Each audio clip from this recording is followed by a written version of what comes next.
everyone! Damien, you literally did not miss anything. I actually got this set up a lot better. And if the audio seems way too... Oh, it looks like I'm peaking a lot. And this is why I check everything all the time. Alright. Might have fixed the audio issues this time. So, last time what I ended up doing was I put the microphone inside the headlamp. Actually, like, it's right in front of me. So, I always seem muffled. Hopefully I'm not as muffled right now. If it is, you at least can hear me clearer. Because I know in the last stream I was, like, screaming almost to try to get the microphone to pick me up. Hopefully this is a lot better. But again, if the audio seems off, please let me know.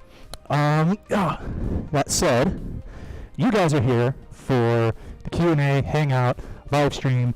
If you're just getting in, you haven't missed anything until, let's see, what would be the 14-minute mark on my live stream. I just got done with the promotions and everything, and I actually got this set up finally, where I can actually see the chat. I can actually see the questions submitted on Curious Cat, and I can see you guys. I figured out how to tweak that stuff, so we're set. And I see that as of right now, based off of the comments in the chat, I have Alpha Wolfio. Hello. I'll miss you when you leave. You need to message me. We need to figure out a way to hang out before you leave. Saturn Husky's in here. I know you from Time Twister and his Twitch streams. Hello. And then there's also Damien in here, which, hello, welcome. I think you might be a new viewer, so welcome. Thanks for joining. And then I've got my loyal returner, Fire King or Blaze Wolf on here. So hello, at least those that have been in the chat. I'm going to check one more thing, actually, because I believe, yes, I can see other participants. But we actually should be set to go. It is actually interesting and kind of tough to set this up. I'll see what I can pull off, but my setup here is actually it's a little bit different. I'm going to try to make it so that I don't change anything going forward, so that you guys won't have as many issues. And same with me. But I know, unfortunately, to somewhat break character, I have to do actual hands because this requires dexterity, which those things will not. So, okay, and this is why I rely on you guys. Hang on. I am going to, let's see, hang tight. I'm going to adjust things, and I'll keep the mic live so that you guys can adjust. Alright. Oh! Let's fix that. I brought the levels down a bit. Oh! The username doesn't ring a bell, Carbon Dragon, but if anything, it depends on where I actually know you. How's the audio levels seeming right now, guys? At least for my voice. Because what it is the microphone is inside the fursuit mask.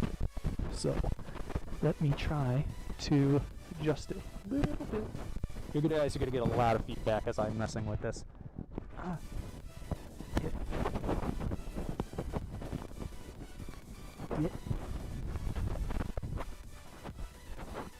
I'm also trying to make it so you guys aren't like hearing me breathe, because that's annoying. Alright. How about now? And if this works, I'm not going to mess with where this microphone is sitting, ever.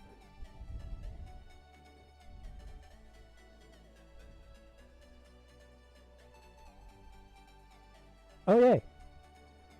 I feel like there's probably still going to be some muffle, because it's in the head. There's always going to be a little bit. Let me try one more thing. I'm going to rotate you. And we'll do that. Actually, I'm going to do one more thing. I lied! Sorry for all the feedback you guys are probably getting. Alright. How about now? Should be a lot better, hopefully. I'm like speaking right into the mic, and it's right by my mouth. So I had to adjust the volume a little bit. And I'm gonna give it a minute just to get your guys' feedback, because there's obviously gonna be the delay in the YouTube chat. And of course, with the fursuit, it's not like, oh, I could just like talk into a mic, it's gonna be nice and clear. Or if I didn't have the mic, it's, yay! Sounds like this is working a lot better. All right, let us go back.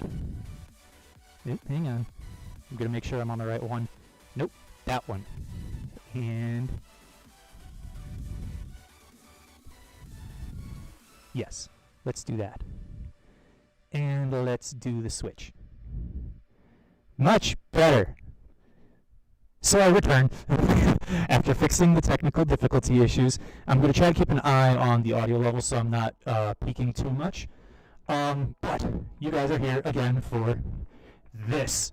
You guys are here for the Furry Mystery Box unboxing. This was the spring release in 2020, so literally like I think a week ago. If I remember correctly from the last live stream, this actually showed up the day before I did that one, so this is only like maybe a week old. I have not done anything to this box other than bust the seal down here so I can actually open it. But other than that, I have not touched this at all. So let us get into this. Do the open. And then of course you always get your information card. Swag guide. From the looks of it, looks like this might be space themed. We'll see all the everything. Looks like there's first a bookmark. Robot Sigma. Looks like the first we got is a bookmark. Otters in space. You'll notice I'm actually not on the table. I'm actually now sitting on the table, and I've got a small desk that I've had for the longest time, so I'm actually closer to the camera, so I can do this a lot easier, so you guys can see it. And that way I'm closer to the TV, I'm closer to my monitor, and I can see everything. But we have this book. Oh, there's text on the back. Ah, it is the information page. Humans have left Earth, and dogs rule.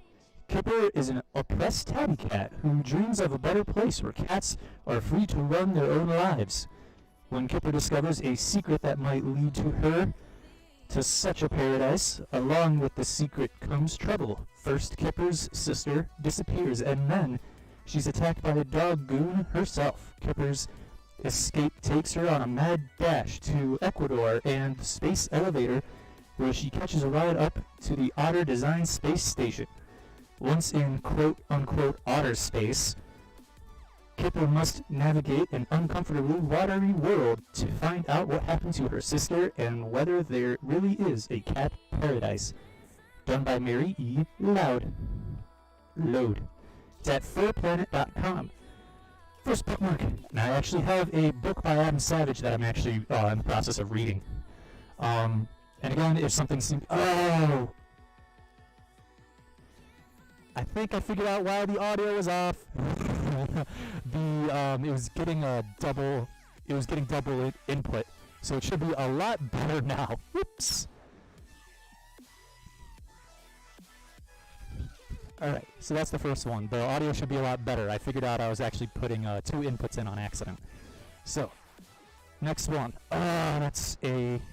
God, I love the art that this community does. The Furry Future. Oh, why's it gotta be upside down like that? Alright. Nope.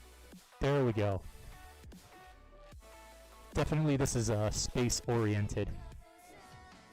Yeah, the static is the static was a result of getting a double input. It's still the one mic, but the program was inputting it twice, so you're getting a lot of static. So fixed it. But that's awesome artwork on there. It sounds like Alpha knows this, screaming, "Furry Future!" So cool. For the history of the human race, we have been locked inside our bodies. Spiritualism, medicine, basic biochemistry, and genetic enhancement seek to take us beyond the physical limitations we were born with. The Furry Future is a record of what might become of us once we perfect methods of reshaping biology. Fangs and claws could become just another fashion accessory. We might use our technology to create intelligent and able companions as we spread out to the stars, or else create perfect servants unable to disobey the whims of their masters. We may remake ourselves to attain our future across the galaxy and unlock our spiritual potential, or collapse into war over where the boundaries of humanity lie. These 19 stories take us on these different futures, each one written in the fur we choose to wear. It's actually kind of interesting. I might have to look into this. Carbon Dragon, I see you edited your name on there, so it's showing up correctly. Me, I'm doing good. I almost was an idiot. And so right now, from my previous stream, I actually tried putting on the cooling vest that I had on. So I tweaked the suit, I brought all the seams in, and then I normally wear, or would wear, a cooling vest underneath. Well, because I took the seams in, I didn't think that I'd be able to wear it. Last stream was the first time trying to wear that suit with these latest modifications, and it worked, and I was almost an idiot because I didn't put this in, the cooling vest in, the night before. So I was afraid that it wasn't going to freeze in time. I was able to get an hour and a half out of the freezing time, and I layered ice packs in and outside of the vest to try to cool it faster, and it worked. So I'm lucky. I almost was an idiot. So we're going to set that there, and we're going to move to the next item. Ooh. Those look more entertaining. I will get to you guys later. It is a button set, what looks to be all buttons. I'm going to try my best to show it with minimal glare. At least attempt to. Nope. There we go. That's a lot better. They're all bunnies, I believe. I'm going to look at the note card. Buttons. Furries and our pawns. Hair Force. Get it? Air Force? It's so funny! A set of quirky buttons created by Arrowcat, the artist and writer of multiple furry comic series such as Starfire Agency, Hellcats, Night Shift, and more. The website is poecatcomics.com. Thank you for the information. And also, puns! God!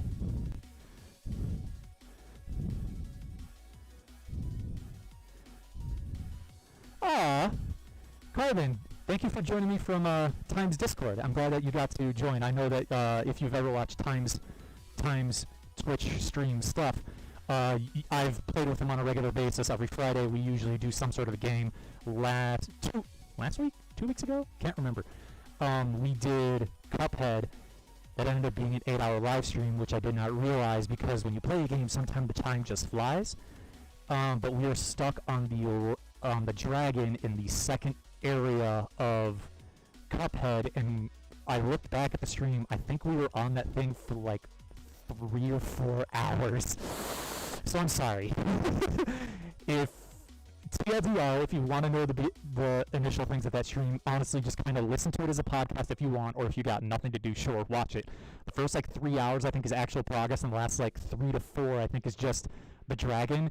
TLDR, we beat the dragon. That was insane. Now I realize why everyone hates that boss.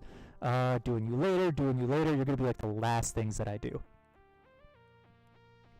Hang on 1 second.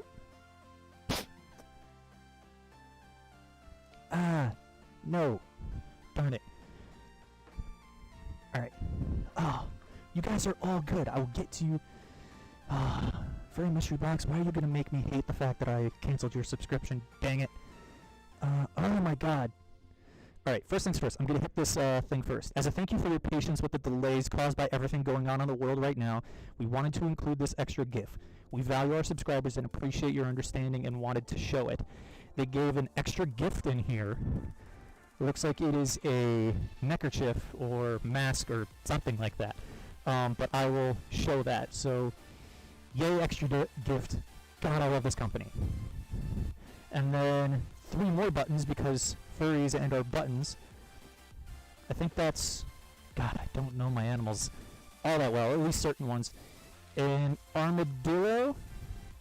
Yes. Armadillo, a possum, and some... Come on. I'm going to try to set this up. No! Okay, I'm going to have to do this like 2 and then 1.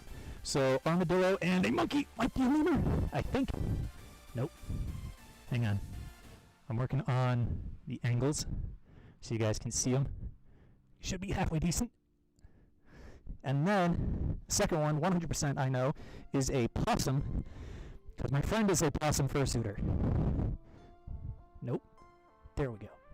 Hanging from a little branch. It's a cute.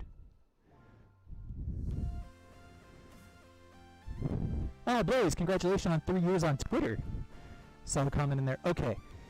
So the t-shirt they have is my Apocalypse outfit. The Apocalypse outfit is more comfy than anyone thought it would be.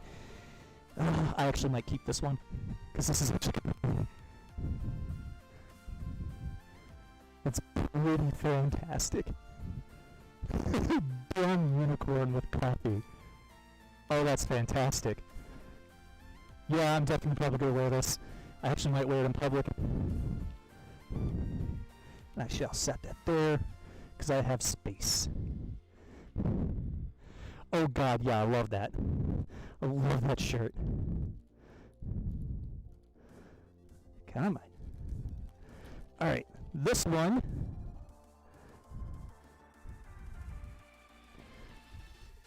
I'm probably going to use this. Going to probably change it up in my bedroom. Because... it's a pillowcase! It's a pillowcase! And it's cute! Oh my god, I love these artists. A cute canine pillowcase to use for your couch or bed. 40 by 40 centimeters. Art by Salma Gudbi. Ringtailcafe.com. Twitter.com/pirate salad. That's one, that's cute. 2, that's an amazing Twitter handle. Alright, I'm gonna see if... So Furry Mystery Box straight up gave you a book this time. 100%. Ooh, there's an art page or 2 in here. Oh, that's sweet. Humankind have spread to the... Actually, we'll do this. If I could get the glare right. Humankind have spread to the stars, but so far the only other intelligent race discovered is a primitive fox-like race called the Kawaki? 60 years after their discovery, humanity is being inundated by a virus that originated from the Kawaki world. That's a little bit too on the nose, guys.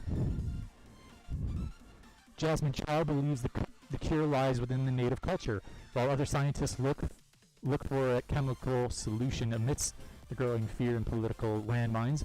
Jasmine has her own reasons for finding a cure, but with the planet's inhabitants decimated by human interference and misunderstandings, will she find the answers, or will the Kawaki disappear along with the entire human race? Yeah, an entire book, which is... Let's see. Back. Ah, some cute art pieces in there. 211 pages long. Not bad. Not a bad give.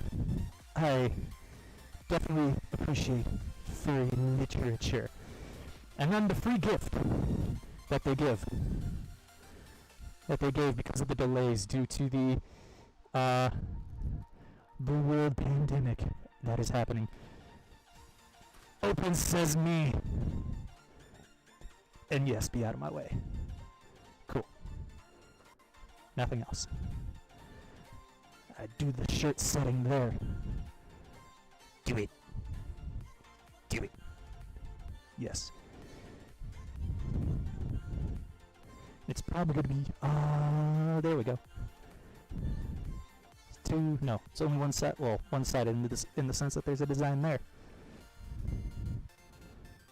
I have a new face.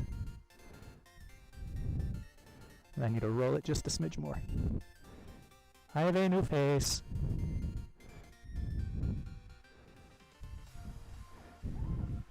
It's a furry mouth.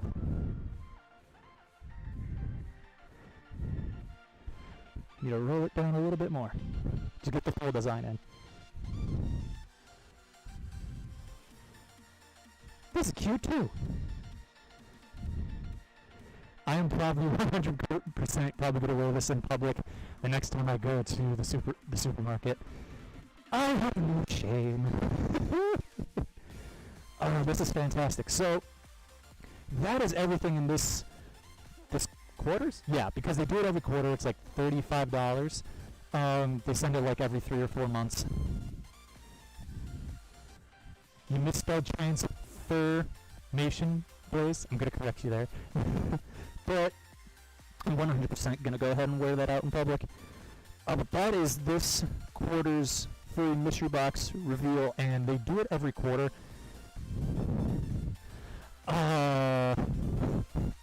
I don't know if the supermarket will allow that, having me be in suit. I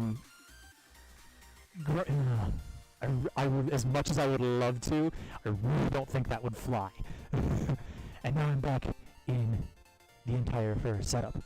But actually, one of the things that I was actually debating prior to this stream was if I wanted to do some, because Motor City FurCon didn't happen, I was tossing the idea around of doing some sort of a giveaway, because I've got the last free mystery box, I've got this free mystery box, and I've got some of the other stuff that I've had over the last few mystery boxes, where I've debated, what I normally do is that stuff gets donated to a Motor City FurCon charity auction, and then that goes ahead and becomes a compilation box to get auctioned off, raise money for charity, all the good things in the world. That said, since that's not happening this year, I've been debating about kind of like raffling these off in some capacity. No, there's a way that Time Twister, one of the streamers that I play with on the regular, and he goes ahead and he does those types of giveaways, or at least one. It's his not his co-op, his like his public gaming session where like he plays with the community, like they play Jackbox games and other stuff where there's community involvement, and he does a game. It's technically a game. It's more closer to like an application called Marbles on Stream, and then people can just kind of like submit like themselves to go ahead and get in on a raffle, and the marbles like race down a track or whatever, and whoever's the first one in there, they get to decide what game they get to play for the next 30 minutes or whatever. And I was trying to think of if I could do something like that, but for this, you know, like every week, you know, it's like I give something away from the furry mystery box or whatever. I was heavily contemplating doing that. I see that the Green Raccoon has returned. Or, yeah, technically returned from last week. Where is my mouse cursor? Where are you? God, this is hard to do with a fursuit hand. I have no tactile feedback. I've got the Green Raccoon, Blaze Wolf, Carbon, Arna, and Alpha in there, assuming that the chat has updated the participants in there, but I do see you guys in there. I've been debating about doing some sort of a raffle of that capacity. I have been checking my finances. My finances actually aren't too bad. I actually might resubmit to keep getting furry mystery box content. So one, you guys will still get that. Two, that'll still give me more stuff to kind of like raffle away to like interact with you guys as a community. So I'm really thinking about doing that, but I want feedback from you guys.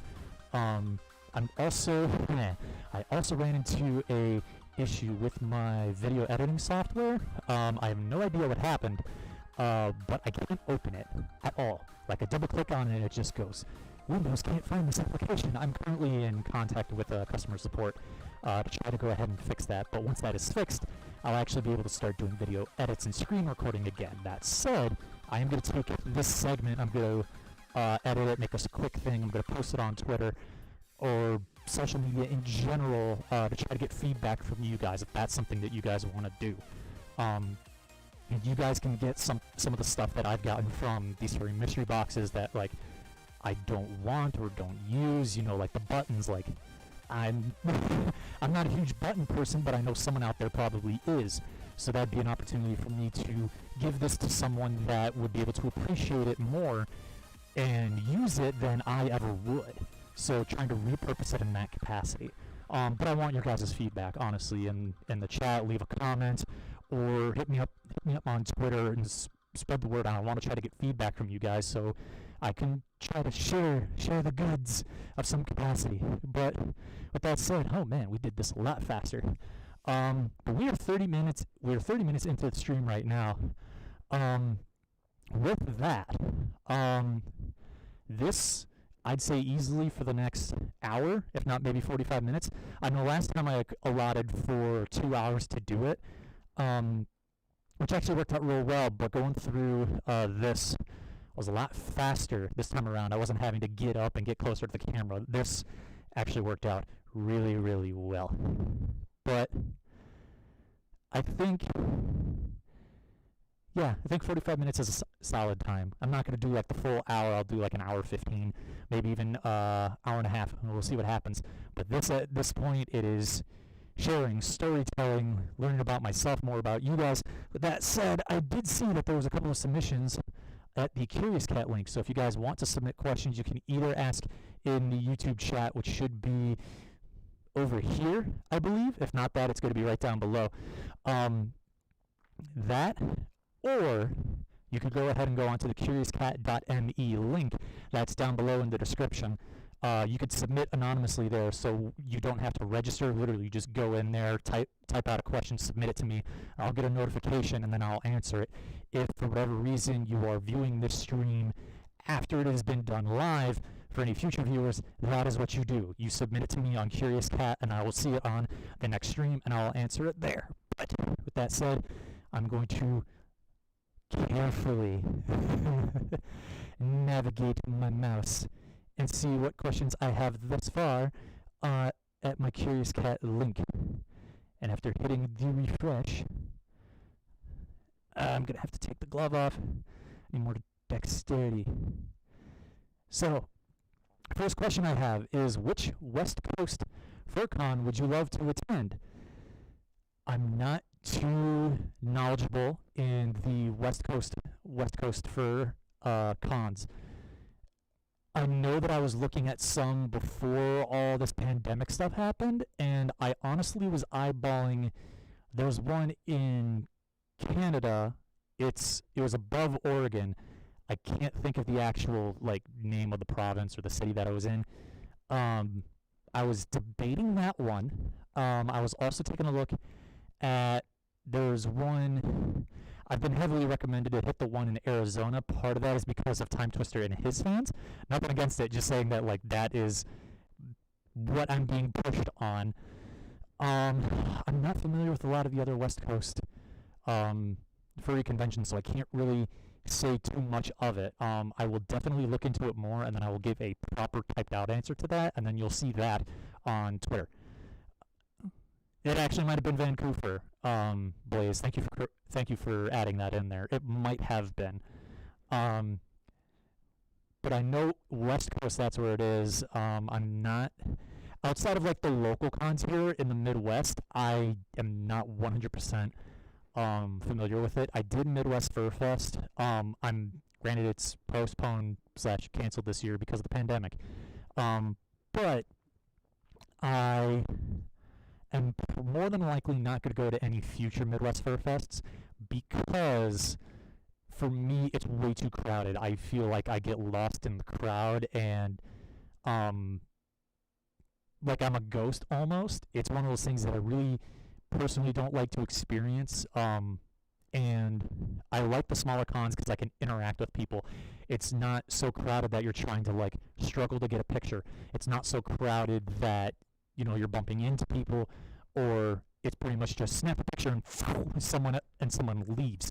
I really like the smaller cons because if someone wants a picture with me, cool. There's less people. It's more opportunities to actually get get pictures with those in the local area, but also afterwards, like I can actually shoot the shit with them for a little bit. I could actually, they can get to talk to me in person as well. So I really like the local cons for that reason. That's why I've been wanting to hit, or I normally hit up because I'm staff for Motor City FurCon. I want to hit up Anthro Ohio. I want to hit up Indy FurCon. I'm not hitting Motor City FurCon. I can't remember the name, but there's one in Wisconsin that would be like a whole like day's trek around from where I am in Michigan, like down and like over and up of the lake there. But I've wanted to go to other cons, not because I don't like the cons that I've got here, but to see other areas and meet other furs, and get myself out. Yes, it's Fur Squared, and that rings a bell because Alkali runs that one, or at least he's heavily involved with it. I don't know all the details, but those are all the cons like of late that I've wanted to hit up. And I'm gonna go to the next question that I got on here. Scroll down. Where did you get the name Sigma from? So, there's a long answer to this, and then there's the short, like, TLDR answer to this. The short TLDR answer is it is one letter of my name, and it's just the Greek, like, technically pronunciation of it, because it's like alpha, gamma, beta, that phonetic alphabet. So like that's like how you say the letter, and the letter has its own like caricature. So that's like the very short answer, is that it is one letter of my full name. How I got there was I took my full first name, shortened it to what like just the general public and like work and everyone else calls me when they know me personally. It is my shortened name spelled out, figuring out how that's spelled out in Greek, and then picking either a combination or a single letter from that, because this, Sigma is me. It is a part of me, so I wanted to have some remnant of that in the name, technically. So that is how I ended up coming up with Sigma. One of the common comments that I get from it, they're like, "Oh, Sigma, like from Mega Man?" Like, you're not wrong, but no, that is not how I came up with the name. Granted, I figured out about that because I watched Game Grumps recreationally, and they did a playthrough of that Mega Man game, which had the character. So I was like, oh, okay, so that's that boss's name or whatever. But that's not how I came to Sigma. The other one that I constantly get, like, oh, Sigma because of X. The one I get also is, oh, Sigma from Overwatch. Like, no, but yes. Same name, same spelling, but no. I actually had this name several years before Overwatch. But what are you going to do? People are going to do that type of stuff because they think they know, or it helps them because then they know like the pronunciation or they know the spelling.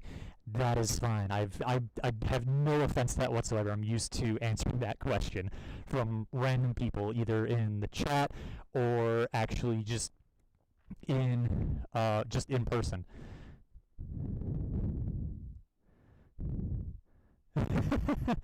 Thank you, Alpha. You're too kind there. There's a Karen writer named Sigma as well, but you were born first. Yeah, Arna commenting in the chat that Sigma is also an energy term. Sigma is actually used, I believe, in manufacturing for like errors in the manufacturing progress. It's like 6 sigma, which is like X amount of like manufacturing errors per like million or something. I don't know. Because that I've also been mentioned that someone's mentioned that to me too, because I'm in Michigan, which is hugely automotive like workforce. So they're like, oh, Sigma has in like 6 sigma for like manufacturing. Like, it fits, but no. I am not an error in the furry community. I'm going to do a refresh on Curious Cat to make sure there's no new ones. And again, you guys can just submit questions in In the Curious Cat link down below, you can always go ahead and just submit them in the YouTube chat itself, which I believe is either down below or on this side of the screen.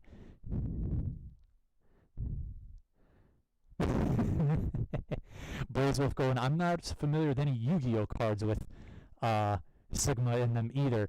I used to play Yu-Gi-Oh actually back in the day when I was in middle school.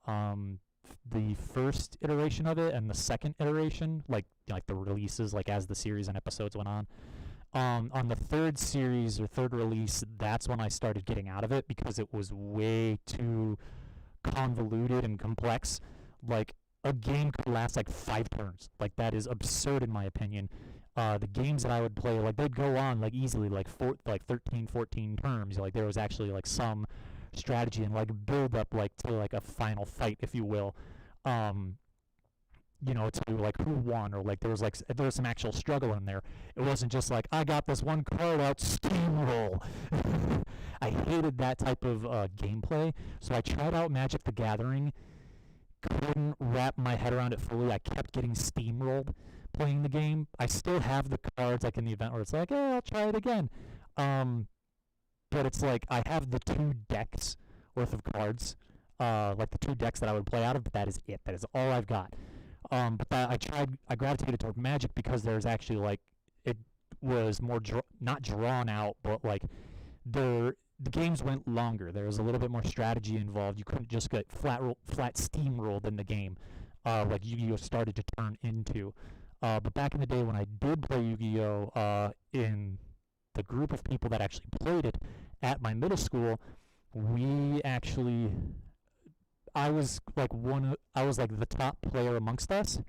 There was one other person that would like periodically like get close, if not beat me, but by the rules, he actually had multiples of cards that were forbidden by the rules to actually allow you to have multiples of. So there's certain cards like you're only allowed to have 1, or you're only allowed to have 2. This guy would break those rules, and he'd put 2 of like those limited cards, or he'd put 1 of like those banned cards that like you can't play at tournaments in there. Like, we would allow like tournament rules could be foregone, but the actual like by the book rules of like you can only have a certain limit of cards depending on what those cards were, we kept those in there to try to play fair and by the rules. And this guy, would play with a deck that ignored those rules, and I would beat him 9 out of 10 times. And with that, I was constantly like, mid-game, they'd be like, Chris, we need to, or sorry, not Chris, that's not my name, because that was one of the guys that constantly kept calling me. But this guy, Chris, kept calling me over, and he's like, hey, we need you to come over here, and we need you to go ahead and rule on this thing.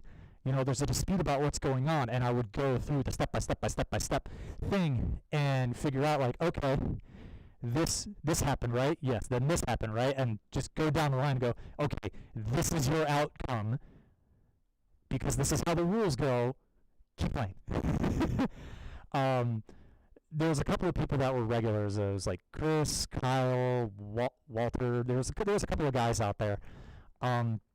But that's how I was like playing Yu-Gi-Oh, and I eventually gravitated away from that. I will say one almost horror event that I had playing that game, I think might have been 6th grade. Some random person I was playing with, it was at like a games club after school, playing Yu-Gi-Oh. We were playing it. It was like, do you guys play like, you guys play the game, you could play it by the book, right? Or like, yeah, like we play it by the book. We're playing it back and forth. There's a move that you could do that I think it's called like banish, or I can't remember what it is. I want to say it starts with an F. But like you permanently remove the card from that game session. You can't like revive it or anything. It is permanently out of the picture. You cannot use this card. Totally within the rules, like to do that. Some cards have that ability. And this guy was like, okay, we're, this card's like forbidden from there. And the guy grabbed the card, went like this, about to rip it, and I stopped and I said, what the hell are you doing? And he goes, yeah, we banish the card over, and this is what you do. You can't play with it anymore. No, it's just out of the game. You don't, destroy the card. And they were upset by that because that's not how you play. And they were doing things like based off of the TV show, which is completely not according to what the card game rules are. And at that point, I just gathered my cards and I was like, nope, and I left. I was like, I don't care if you count this as a win. I'm not gonna play with someone that put my cards at risk, and I'm not gonna play with someone who doesn't know how like the actual like game rules are, because the TV show is way out of line, and the original series TV show is way out of line with how the game actually plays. Yes, thank you. Blaze, remove from play. And I'm just catching up on the chat because I went ahead and I went on that tangent, so I'm catching up a little bit. You have thousands of Yu-Gi-Oh cards. Yeah, Alpha saying Yu-Gi-Oh is too complicated, Magic the Gathering going nuts, and Pokemon was getting good. I never was able to wrap my head around Pokemon playing cards. I would collect them. I actually still have first generation run Pokemon cards still. Various holographics and like first edition stuff too, which I know could go for a lot of money, but I like them, so they're staying.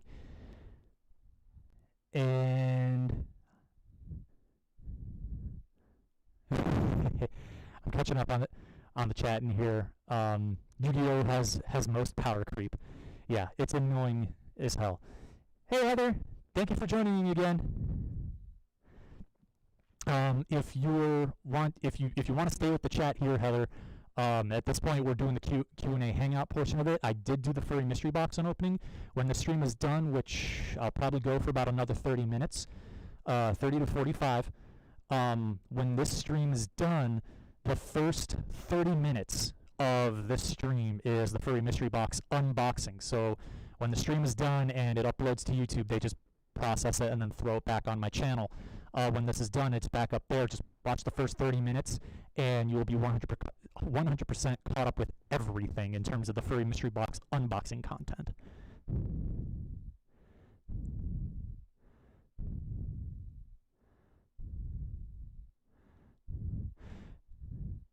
Yeah, I was catching up on the chat there.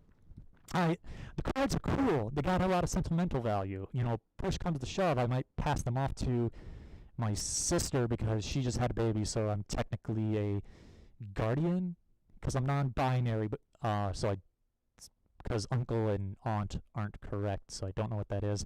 I will say, one of the chats that I was in, my friend Luna, they were in the chat from before, or the last live stream, and where did I put? Oh, that's where it went. They're trans, and obviously they support the whole LGBTQ community as well. But there's a post that she shared where they were like, if you are non-binary and you end up having kids, adopt whatever, you end up having kids, since you were non-binary, you become a glucose guardian. And I couldn't help but just smile and laugh uncontrollably for about 5 minutes because I was like, that's fantastic. I love it. Some of the other ones that I got that I absolutely loved, or that I've seen, was if you're non-binary and instead of a man cave, it's a they-sement. So basement, but it's THEYSEMENT. I love some of the puns out there. I'm one of those people that loves puns and hates puns at the same time, depending on what they are. 90% of them will get me to smile, but I still might do an internal facepalm and sigh, because at the same time, as much as some of them are actually really good, some of them are cringy, but that is the humor in the dad jokes themselves, is that some of them are cringy. But that is 100% my realm of humor. As well as dark humor, that is also very much my realm.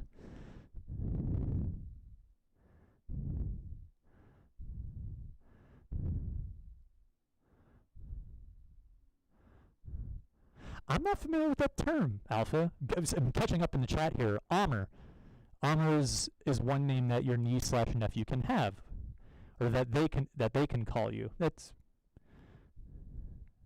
I mean, it is male born. So male, trying to think of the right ones. Born male. Period. Because the child is obviously, they're only 2 weeks old at this point, so they're still have to grow up and discover themselves. So there's that whole process. So I think it's okay to use those terms as they're growing up. But then once they like start to like if I were to say have kids, then I would start using more gender neutral. Like once they started to become more understanding of like language and everything going forward, that's what I personally would do if I were to have kids. I have no plans to have kids. I don't want kids, but that is me. That's not everyone. It's apparently gender neutral language. I'm gonna have to look that up then, Alpha. In all honesty, I've never heard of that before. Never have. I will. One other thing, I will share. Well, we were talking about middle school, so a little bit more me sharing and hanging out with you guys. One thing that happened to me in middle school, actually, there was someone that I was kind of friends with. I played those Yu-Gi-Oh card games with them, and yeah, was that? Yeah, that was middle school. I was hanging outside the classroom, chilling, throwing b-ball outside the pool. It's close to how that song goes. You guys know what I'm talking about. But I was hanging outside the classroom, just chatting with my friends, and all of a sudden, I get hit in the head with something. I have no idea what this thing is. It immediately just fell to the ground. I looked down, and it was one of the tennis balls that you put on the bottom of the chair legs, because we had like the metal chairs that was like, I guess like ceramic seat bottoms, but you had metal on tile, and to prevent the noise, they would just put tennis balls on the bottom of them. They'd cut a little slit in the tennis ball and then just put it up in there. So apparently this kid decided, I'm going to take one of these off, and I'm going to throw it at Sigma. Throws it, beats me right in the head. I turn around. He and I immediately lock heads, and he does like the whole like gestures like oh no. So I immediately knew it was him. He immediately knew he was in the wrong and guilty of what happened. So I come up to him, I square him off. I was pretty much just like silence of just squaring each other off. I was like, what was that for? And he kind of took that as like a challenge, and he decided to punch me in the chest. He was a fairly weak individual, at which point, I didn't really feel much, and I learned how to do this from my family, and I'm not going to mention it here because no one should know how to do it, but I formed my fist in a specific way that would act as a pressure point upon a hit, and I spun him around and aimed for his spine, and I nailed him right there, and he tried to, walk it off. The second that punch connected, the teacher saw us and walked around the corner, immediately yelled, sent us to the principal's office. We both told the truth on what happened, like, individually, so they could, like, cross-reference the story. And he got 5 days out of school suspension, so he got the heavier punishment, because he would have no school interaction. He would be a little bit delayed on the homework as a result, and I ended up getting a 3-day in-school suspension, so I could get the homework faster. I could, still be on top of everything, and the shorter sentence. And when that happened, I confronted my parents and told them, like, hey, like, this is what happened. And they're just like, it sucks that you got, in-school suspension, but we're not upset with you. You were defending yourself. We're not mad at you whatsoever. Let's go get ice cream. I've otherwise never gotten into a physical fight, and no one should get into a physical fight unless it's like self-defense, in my opinion. But my parents didn't scold me on that because they're like, the other person initiated it. You retaliated appropriately. Actually, he initiated twice because it was the tennis ball. Then he threw the first punch. So he's like, my parents are like, you just straight up, you just responded once to their 2 times. We're not even mad. We're going for ice cream. They weren't upset whatsoever, and that was fantastic. In my opinion, they explained to me why they were not upset with me, and they still reinforced that, like, what you did ultimately was not okay, but we're not mad at you.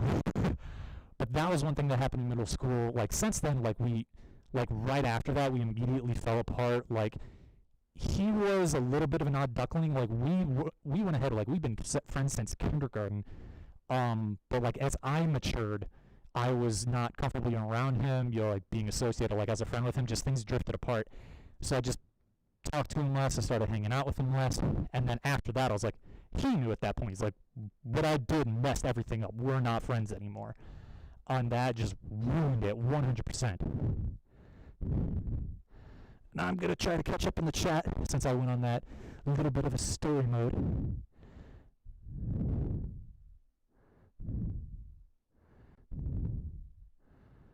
No, they weren't. Going back, Arna mentioned like not walkers. I'm assuming you're talking about the chairs and the tennis balls. That same tactic and thing, it literally just they put them on the bottoms of the chairs because the metal legs were contacting the tile. So like when you moved them, they were like they made obnoxious noises. He just took one of those tennis balls off and threw them.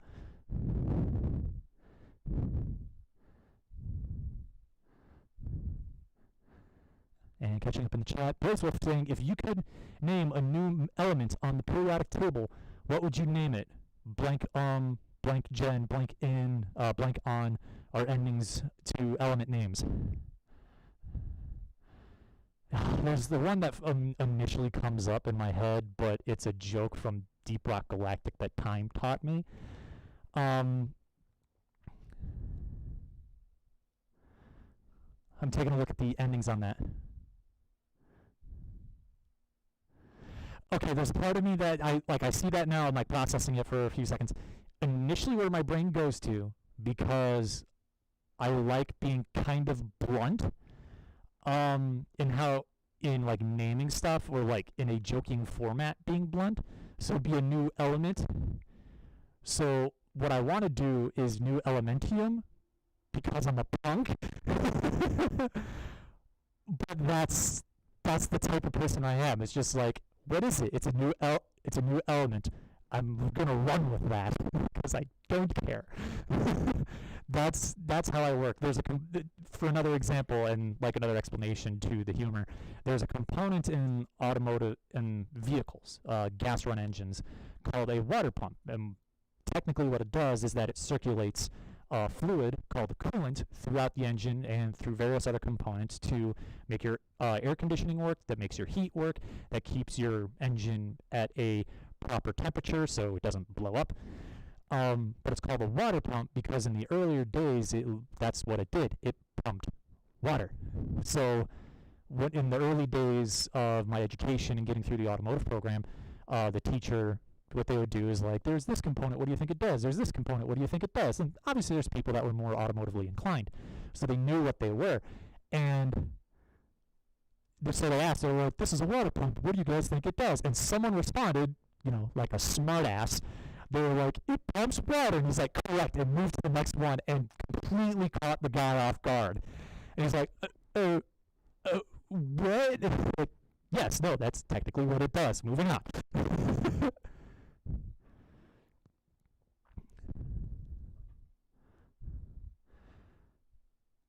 And going real quick back to the other story that I was talking about in middle school, Alpha commented, that's good. I got into a fight because I got pushed and got suspended, but my dad was so happy. Like, yeah, it kind of boils down to like you were defending yourself, like you were you were justified in what you were doing. We're not mad. It's like even if the system like punishes you in that capacity, like when you're a kid and young, if you're in the right in terms of what you were doing, so like you were prompted like that, like if someone punches you, like defend yourself. You don't have to go back and attack that person back, but defend yourself. But it sounds like me and Alpha had a similar situation in that capacity.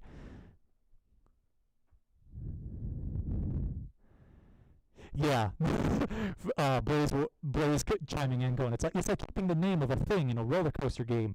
Its original name just to be funny, like Wooden Coaster 7. Like, yeah, no, that's 100% exactly what that is. God, like now talking about this, like these are all like memories and stories that I otherwise would not tell, have not told, or like forgotten or like suppressed because there's like newer stuff that has to take my attention. I'm trying to think of other things that happened in middle school, going back that far. Going back farther than that, elementary school. So you guys might know like the domed like jungle gym things. Like the bars look like triangles, but like they repeat in such a pattern that they make a dome. I want to say there's a couple of jokes out there in like Hollywood or other like movie theaters, or even just amongst kid culture, I guess, that they called it the Fight Dome, or they'd call it Fight Club because it was like a cage match essentially. All right, the joke is there, whatever.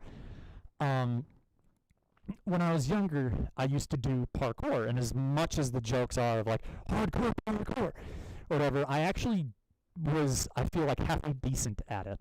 Of a group of friends that I would practice and like work out with and do that, I was one of the individuals that like I'd run really fast for a short period of time, and I could usually get the higher jumps because I used to play soccer, so my legs were thick. So that was just kind of consequential of like this is why. But I went to go practice at this jungle gym thing, which is at the elementary school, like 2 blocks from my house. So I go to practice there. It had rained like 5 hours before. It was sunny out. I thought I was clear. So I go to jump on this jungle gym. My feet land on the bar. So like if this is me like jumping onto the dome, this is my foot. It's going to land on, if I could get this right, it's going to land on the bar, what would be here. So my foot comes up, lands on it. It's wet. It slides down this way. The rest of my body comes falling forward, and one of the bars from that jungle gym come down and hit me in the ribs. But not just hit me in the ribs, it goes past the ribs. So your ribs are like your hands, like like there's spaces in between them that they can expand and contract. The bar goes between the ribs and hits my lung. Had issues breathing, go to the hospital, get the x-rays, CAT scans, whatever it was, and they look at it, still having trouble breathing, and they're like, you'll be fine, you bruised a lung. Obviously, I was breathless, but also breathless in the capacity that I was like, hold up, you can bruise a lung? Apparently you can. I think it took me about a month or so, but yeah, I had a bruised lung. It was my right lung, and it took me a while to recover from that one. TLDR, you can bruise a leg, be careful. That was particularly a rough experience that I had when I was younger of getting injured. Another story, speaking of injuries, broke my collarbone. That was in high school. Fractured my wrist twice in the same spot in one event. And I actually have a gash on my head from when I was a kid. I don't know if they're still out there, but we called them like banana chairs because of the general shape. Like when you looked at them from the side, they were like a straight back, and then they like curved at the bottom, and you just laid them on the ground. It was like a reading chair. I believe there's some like offshoot like gaming chairs that are like that. They're just on the ground. There's speakers in the side, and like you can rock in them or whatever. I was in one of those. That was 6th grade. I was an idiot, and I liked the idea and the challenge of like, okay, can I balance this on it? Can I balance on this thing? So I was on it backwards. So like if the chair was like this, or I'm gonna like try to see if I could get it correctly. So like it's going like that, that's the chair. I'm in it backwards, so I'm facing this way, opposite of the chair, kneeling in it, and I'm like practicing the bouncing or whatever. I'm like, okay, I think I got this down. And I wanted the challenge. They had a grab strap on the back, like you could like just pick up and grab it. As an idiot, I figured I'm gonna put my arms in there. So I put my arms in the strap, and I'm like trying to balance it.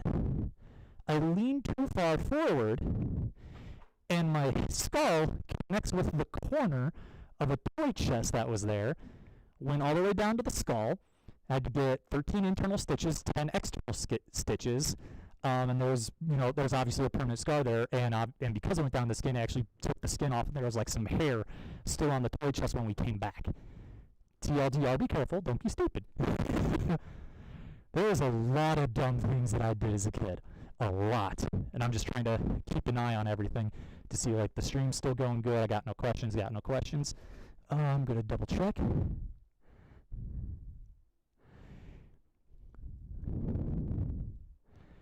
Yeah, Arna, that was absolutely brutal.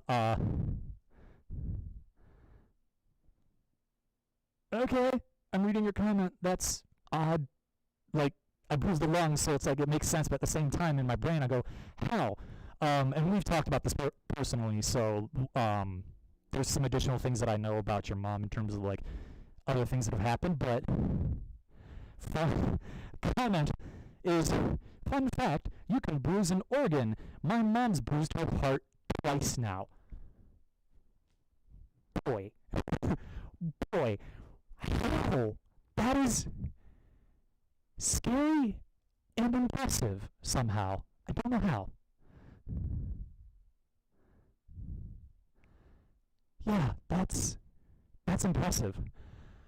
Uh, I've been in two accidents since you mentioned the heart. Because what comes to mind is that heart. Maybe if you got in an accident, there's like enough like inertia and force, that would like cause your organs to shift. So my brain went to accidents. I've only been in. Trying to think here. This is requiring brain power because I normally don't think of this. One, three technically. First one when I was a kid. I only have like two vague images. All I remember is that I was in the back of an ambulance and there was like an inflated glove, like to make like a smiley face or whatever to entertain me because I was like under 10 years old when this happened easily. That was in my dad's car, I believe. That's all I remember from that. Second accident I was in, it was my first car. I'd only owned it for like, I don't know, maybe a month, maybe. And the street that I was turning around had some weird like bumps and irregularities in it, and it rained. Well, I had taken this turn 101 times in this car. It was a 92 Ford Mustang automatic 4-cylinder engine, convertible. Honestly, it was a beater car to get me through high school.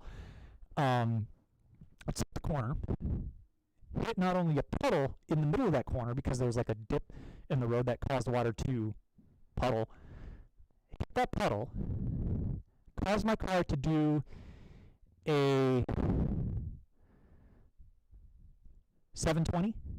Yeah, caused it to do a 720 in the curve, went over the curb, sideswiped a street sign, and then went sideways into a tree. All it did was cosmetic damage to the driver's side door and the driver's side fender, busted up a headlight. No other damage was done. That was the second accident I've ever been in. And part of that is because I had garbage tires and I was in high school not making much money. So I was trying to skate by. Third accident was actually last year in October. I got rear-ended. I was like 30 miles an hour. Like I was completely relaxed, just like waiting in traffic. I was stopped. The person behind me was going like 30 miles an hour. Just nails me, messes up the rear end of the car. I was able to take it to the shop and fix it. When I got fixed initially, the shop was like, okay, like your deductible's like $500. I go, no, it's not. Hang on. Call the insurance company, explain the situation. They're like, yeah, you're at fault. You owe nothing. They contacted the shop, corrected it, gave me the keys. We were good. But yeah, only 3 accidents in my life, which I am 100% lucky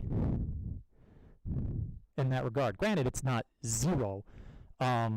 2 technically in my driving record, but one of them I hit no one. The second one I was hit, so it was a non-issue.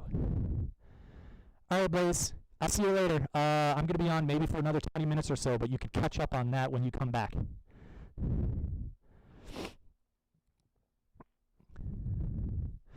Blaze, you got hit in the face by a giant empty flying pizza box. I'm going to hope to God that was because of the weather, that it picked one up and just flew out. Heather saying, I got stung the other day. Dart diver got me in the arm. Not sure what a dart diver is. Never heard that term. Wasp, maybe? Thank you, Heather. These are all like old stories, like 10 plus years ago at that point. Things that I've shared with other friends back in the day, and then just it's that long, so it doesn't matter in terms of like there's like no ramifications or whatever. But it's still something I could share about you guys, or share to you guys about me. And I'll reiterate this until the time that I ever end this channel, if I ever do, is that as much as there's still the character of Sigma, that there's still, yes, like I've even been classified here in Michigan. I don't know if he's in the chat. If he is, he's going to either comment or he's going to message me directly. But I've been called out in the local chats of like Celebrity Sigma, which my subscriber count is only 392. Not to say that's anything to scoff at, but I always look at those numbers and be like, cool, these are how many people that like me, but I've never wanted to get to the point where like that number or the fact that I have a channel breaks me from what reality is, or sets up a wall to the fact is just I'm another person, just like you guys. I'm another person. Granted, I have this costume. I love the costume. I love this character that is a extension of me, and that there's a community that likes what I do and likes the content that I put out. But I like to have this one-on-one interaction. There's individuals that might be overseas in Europe, other individuals in other states here in the United States, whatever. I like to try to have some sort of an interaction with you guys, because if you guys aren't able to see me at a con, because I try to stay local to Michigan, you guys can go ahead and still interact with me in some capacity. I like to be able to have that social interaction with you guys. Also, because of the pandemic, I'm a social individual. I live alone, trying not to go outside, possibly putting myself at risk. So the social aspect's kind of hard, outside of like playing games and talking with people online.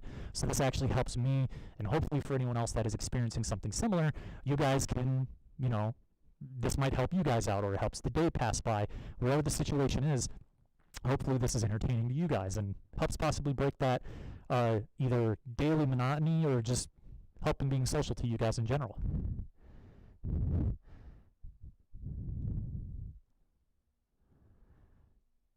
Carbon Dragon saying, gotta start somewhere, everyone has to. Speaking of which, there's a furry YouTuber that I actually interviewed. I want to say he might have been the second or third one. Doon the Fox, Doon the Fox. He's got a YouTube channel. I want to say he's 1,200, maybe 1,300 subscribers. I know he's over the 1,000 mark. At least that's where my memory goes. But when I originally interviewed him, he was maybe about 400. And I was talking to him, and he said the first getting to 400 is always the hardest thing. Once you break 400, that is when you'll start seeing the subscriber count start to go up. Which, okay, fine. I have zero issues with that whatsoever. But I still remember back a few years ago when I've even mentioned that if I never break 1,000, I'm still fine with that. I still have a small, tight-knit community that I can engage with. I'm totally okay with that whatsoever. This is fun for me to make videos, be in costume, perform, and entertain you guys. And I see that I got about 20 minutes left on there. I'm actually lucky that the cooling vest did its job. I was not able to get this cooled off as much as I normally would of putting it in the day before. Trying to think of another story that I could do. Furry related story at this point. And again, for any of you guys that are out there, if you've got questions, throw it in the chat.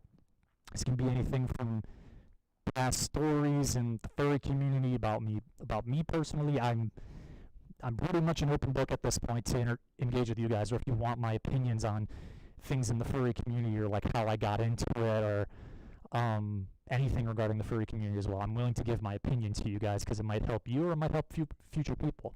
That said, I might have said this before. I actually think I said it last live stream. First engagement into the furry community was 2008, the comic Two Kinds, done by Tom Fishbach, Markiplier's brother. Second, I'm trying to think the second one. I would have to say safely the second big point of furry culture that I ever experienced was actually the con that I did in 2016. Prior to that, between 2008 and 2016, really was just myself and discovering it, checking out websites and seeing other furry content and being involved. From 2015 to 2016, when I first came here to Michigan, I was actually on various messaging sites just trying to find communities, trying to make friends. And then 2016, going to my first con, loving it, made Sigma, and now I think it was 2017 or 2018 is when I made this, and I made it when I was in unemployment. Bye, Carbon. I see that you got to head out. I appreciate you coming in. Absolutely, I appreciate it. I appreciate everyone that's come in here to chat with me and kind of see the furry mystery box unboxing here. I will say another thing regarding the furry community, at least here in Michigan, is that I feel like it's very tight-knit.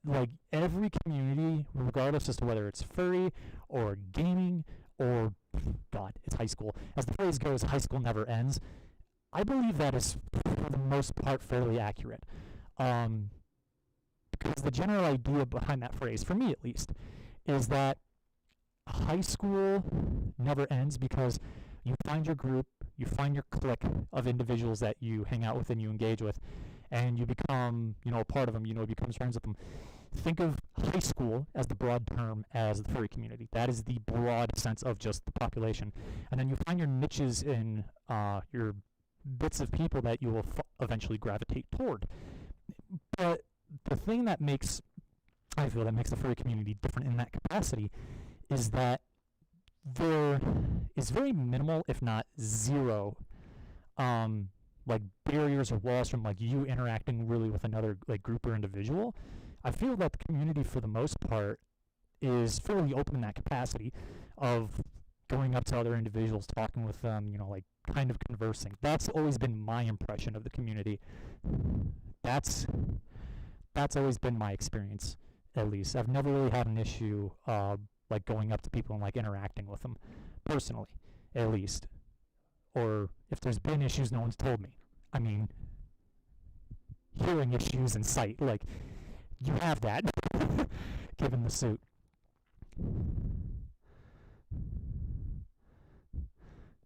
I'm glad that you come in here and you enjoy all this, Heather. I really do. I appreciate that.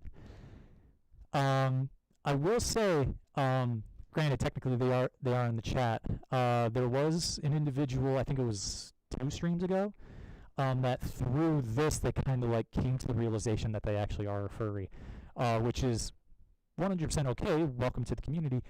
But on the same end, I think a big thing about that is that there's not as much negative viewpoints on the furries as much as there once was. Because I believe the media, for the most part, has realized that we're a fandom just like anything else. There's nothing particularly weird about us that outside of the scope of a bunch of other fandoms. There's weird stuff in all the other fandoms. Let's be real. And then I also think the media finding us at various conventions and seeing what we do realize that there's really no sort of thing regarding our community. So that definitely helped us out. I know that there was, for those of you that are older furs that might be in this might be in the chat or otherwise seeing this later, you'll know that there's a very infamous episode of a criminal justice TV show way back in the day, and they did an episode using us as a scapegoat for a plot point, and it was really, or the framework for the crime was really kind of garbage move for them to do. So that haunted us for the longest time, because that was most people's first experience with our community. And of course, the TV show is going for drama or odd things to keep the audience engaged. So they used our community as a method to do that, which was kind of trashy. But it was addressed. And now I think because enough time has passed and that the media has ended up covering our conventions, because I think Philadelphia actually has a phenomenal coverage, or PVC actually I think had phenomenal coverage of their furry conventions, and I think at one point one of the local news stations actually broadcast or recorded and then broadcast actually the furry parade that happened one year. And I think that was probably the biggest thing that kind of helped our community, just there's thousands of us that do this. We do charity stuff. What's the problem? And I think since that big thing, the local community, especially down there where the convention happens, has been very receptive to us. And I know that if my memory serves correctly, I know that it's somewhere in the back of my brain that the local community there and local shops there, some of the busiest and most profitable times for those local shops and local businesses was when the FurryCon came around, because you're bringing in thousands of individuals, and they'd always hit up the local restaurants, they'd hit up the local places, and they would actually give swag to the furries if you showed up in a fursuit, and you ordered food or whatever. So I think there was one year that they actually gave out furry themed dog bowls. No one had mentioned it. They were yes, I will support you. Give me a free dog bowl. We're kind of simpletons in that capacity, but I love it. I absolutely love it. And I think that's been a huge thing down there that has helped them out. And I think here in Michigan we haven't had anything like that yet, but that's also because, if my memory serves, from past years' numbers, like last year I think we were at 1,300 people in comparison to sorry, did I say what might have been Philadelphia? Pennsylvania. That's the state where it's at. That FurCon, Anthrocon, brain function, and Anthrocon. That I want to say, because that's the one that I think for a while, it was first place for a while in terms of attendance. So that is easily in like the several thousands of like 9 to 10,000 attendees. I believe it's 10,000 plus. So you're getting a lot more people down there to support the businesses. But I think, and because you have a lot more people, media can easily spot that. But there's a part of me that sits there and hopes and that the media will find our community eventually and find that, and like, it's a weird love-hate relationship, because there's a part of me that wants the media to find us and kind of like see like, this is what we do, do good stuff, we're putting good out into the world. There's the other part of me that sits there and goes, maybe not to find us, because you can spend that time to do better coverage of more relevant things that are important to the state or to the nation, whatever. Heather saying 2005, I no longer in high school. I graduated in 2010 from high school.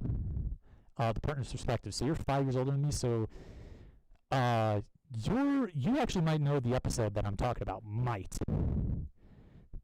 Blaze is back. A bowl of spaghetti and a big chunk of bread were no match for me. Spaghetti. I had spaghetti for the first time for, God, I want to say 10 years easy. And I normally, okay, so I'm weird. Granted, I'm a furry, but I'm weird. When I was a kid, when I would have spaghetti, and again, you're young, you don't have your taste buds like refined at that point. When I was a kid, when I would have spaghetti, I would have spaghetti with no sauce. I would have spaghetti with butter and salt. I'm aware this is weird, but that's what I did as a kid. Since it's been forever since I've had spaghetti, so because of the pandemic and everything, I bought spaghetti, I bought sauces. I was like, I'm going to try it. And, it's been forever since I've had spaghetti, and I want to say I've had spaghetti in the past with sauce, but, like, it's been, like, 10 years plus, so I can't even remember, like, what it tasted like, if that makes sense. So, like, I did spaghetti, sauce, and meatballs. I'm like, no, this is actually pretty good. And I think that goes to the point of just, like, letting your taste buds mature.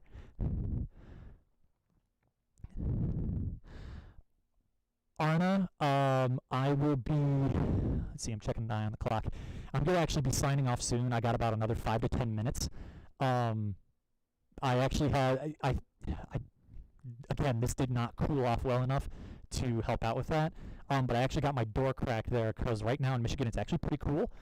So I have that cracked, and then behind that door is my room and the bathroom, where I've got the windows open 100%, and hopefully the air is actually like kind of making its way in here through that door to some point.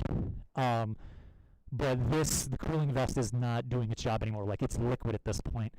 But I will say I'm very happy that this actually worked, but I'm sad that I can't be in suit longer, because I didn't get this to be cold as long or as quickly as I would normally be putting it in, like, the day before. Oh wow, Blaze, you're on the young end. You got another 2 years, so 2022. So that puts you, I think that puts you as a sophomore, I believe, either sophomore or you just started junior year. So yeah, you're on the younger end. I'm happy to have you here regardless. It's just it's interesting to see like the spread of the audience that I've got. That I've got people that are easily 30 plus, and I've got those that are under 18. It's very interesting to see these kind of demographics. For me personally, I see Blaze Wolf saying that they're actually from Ohio. They eat spaghetti. What? I eat spaghetti with chili and cheese on top. Okay, chili and cheese on top, that is not the issue. The spaghetti with chili and cheese is what's weird to me.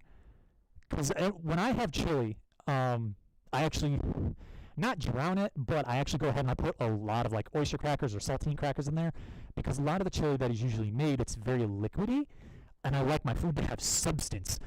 So I put a lot of crackers in there that absorbs a lot of the juices. It, gives it a lot more substance, and not the right term, kind of, but you'll get the term, the phrase, but it gives it more meat to it. That there's like more there almost. It's thicker. So I typically do that, and then I'll like put cheese on top of. I might mix it in there and then throw more cheese on top of it. That is absolutely delicious. But spaghetti, I mean, it's a carb, so you're replacing the crackers with the spaghetti, but even then, it's like, otherwise, the chili is functioning like the sauce. Okay, I can kind of see that now. It's taken me a second, but I can kind of see that now. It's never heard of it before. But I can kind of see where I could draw a parallel from it. Alright, I'm going to take a look one last time and take a look at Curious Cat, make sure I'm not missing anything there. I'm going to see if my eyes are pretty good. And can I see Twitter from here? Grab the window and shift it.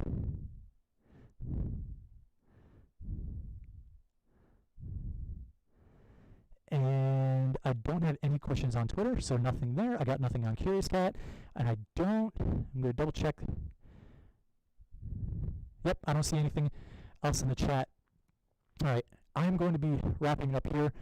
For those of you that are still in the chat, hello and goodbye. Thank you so much for joining.